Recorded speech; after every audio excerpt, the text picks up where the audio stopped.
Hi dear student, कैसे हैं?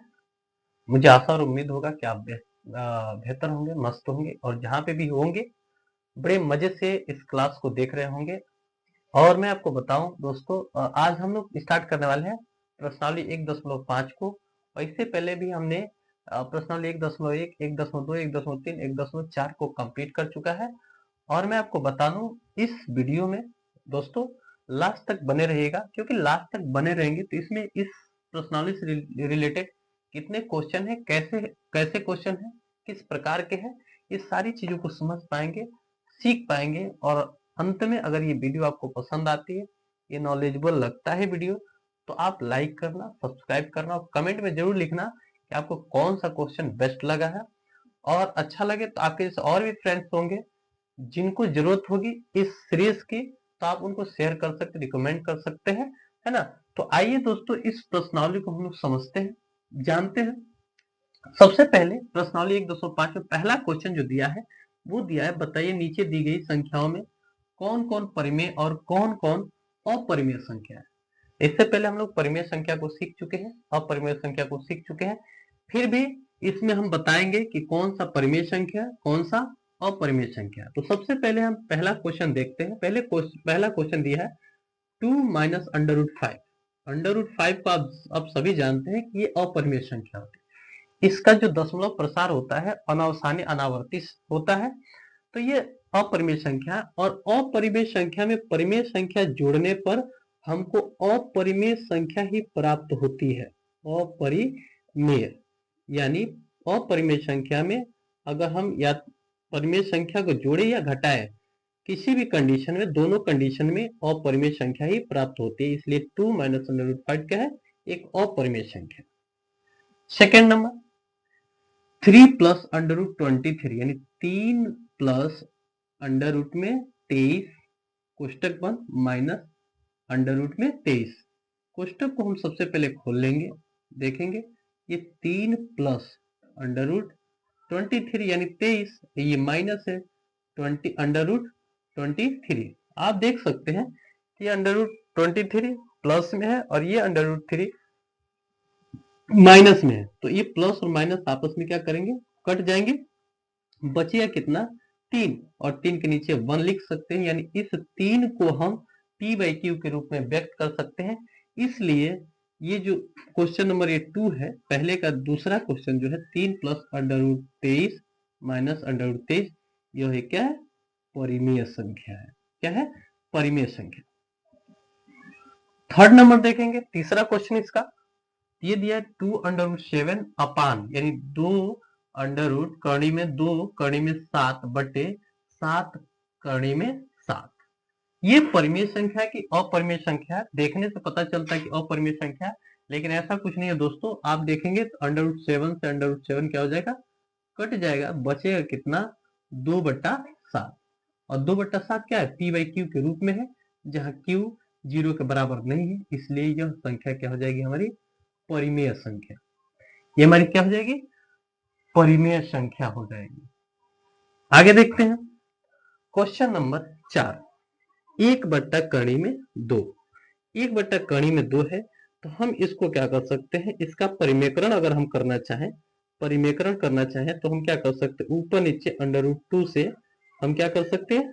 इसमें गुणा कर सकते हैं। तो अंडर 2 यानी कड़ी में 2 का 1 में गुणा करेंगे तो ये हो जाएगा कड़ी में 2 और बट्टा, और ये 2 है कड़ी में 2 और कड़ी में 2, इन दोनों का गुणा करें, कड़ी समाप्त हो जाएगी, बचे कितना? 2।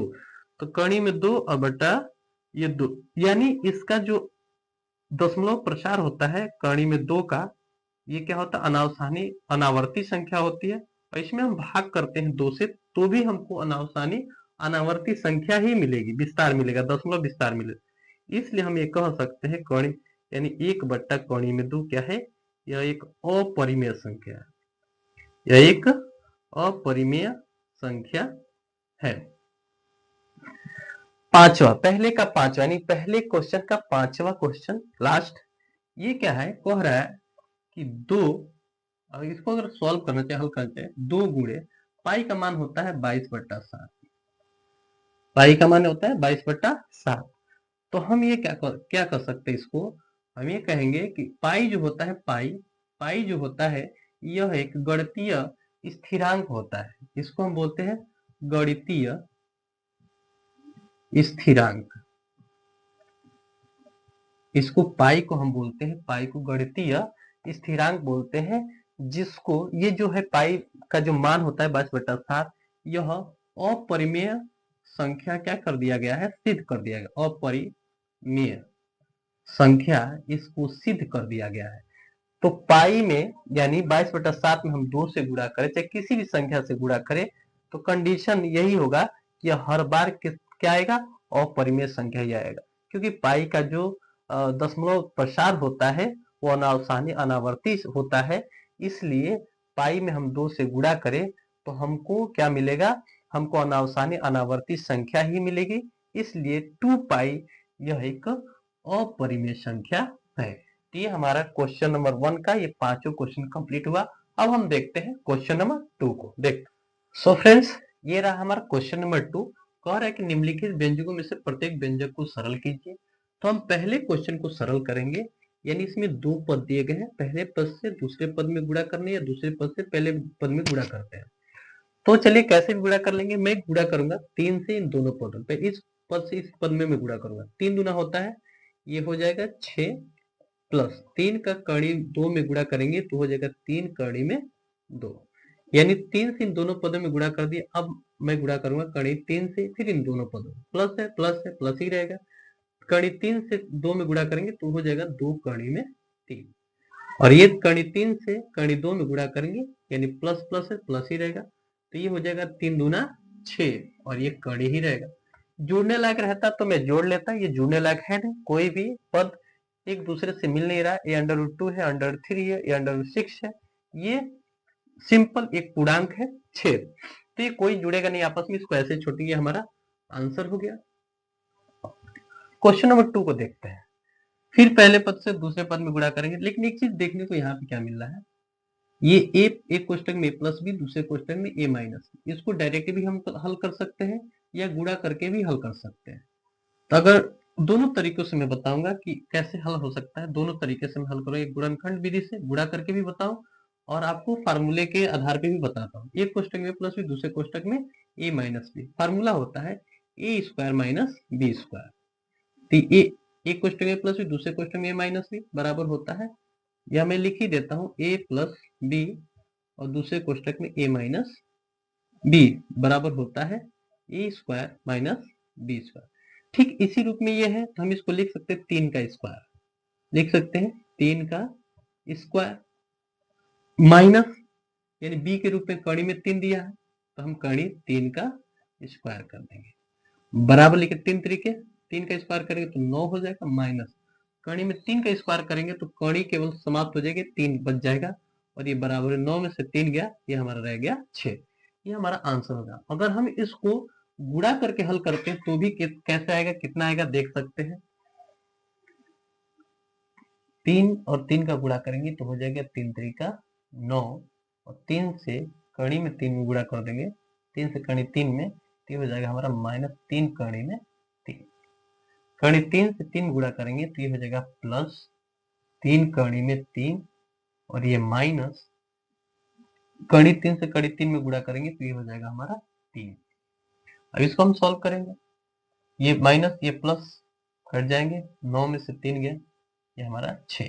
चाहे आप फार्मूले पे रख के हल करो, चाहे आप गुणा करके हल कर लो, सेम आंसर आएगा।